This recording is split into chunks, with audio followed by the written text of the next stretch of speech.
Hello everyone, praise the Lord. ఈరోజు వీడియోలో దేవుడు ఆయన నమ్మిన బిడ్డలకు ఏమేమి అనుగ్రహించాడో ఈరోజు వీడియోలో తెలుసుకుందాము. మొట్టమొదటిగా చూసినట్లయితే ఆయన కుమారుని దేవుడు మనకి అనుగ్రహించాడు.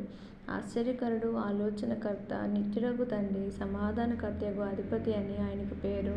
తన కుమారుని దేవుడు మనకి అనుగ్రహించాడు. రెండవదిగా చూసినట్లయితే తన ఆత్మను అనుగ్రహించాడు. మనకు దేవుడు అనుగ్రహించబడిన పరిశుద్ధాత్మ ద్వారా దేవుని ప్రేమ మనలో ఉంది. దేవుని ప్రేమను మనము కలిగి ఉండటానికి దేవుడు మనకు సహాయం చేశాడు. మూడవదిగా చూసినట్లయితే తన జీవితాన్ని మనకి దేవుడు అనుగ్రహించాడు. మనము పడవలసిన శ్రమలు, శోధనలు దేవుడు సెలవులు మన కోసం ఆయన భరించి తను తాను అప్పగించుకున్నాడు. నాలుగవదిగా చూసినట్లయితే ఆహారమును దేవుడు మనకు అనుగ్రహించాడు.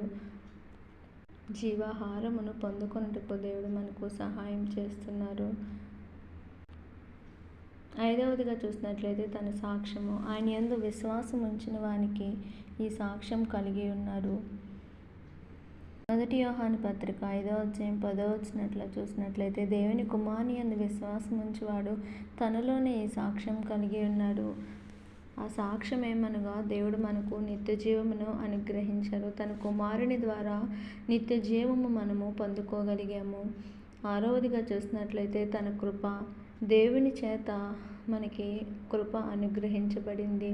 నిత్య జీవమును పొందుకునే కృపను దేవుడు మనకి అనుగ్రహిస్తున్నాడు. ఏడవదిగా చూసినట్లయితే తన మర్మము, పరలోక రాజ్య మర్మములు ఎరుగుట మనకి అనుగ్రహించబడి ఉన్నది.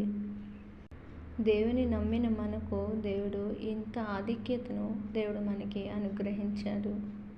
ఆయనను నమ్మిన మనకు దేవుడు ఆశ్చర్యకరుడైన దేవుణ్ణి, ఆయన ప్రేమను, ఆశ్చర్యకరమైన ఆయన జీవితమును, ఆయన గొప్ప సాక్ష్యమును, తన కృపను, తన మర్మమును దేవుడు మనకి తెలుసుకునేలాగా సహాయం చేస్తున్నాడు.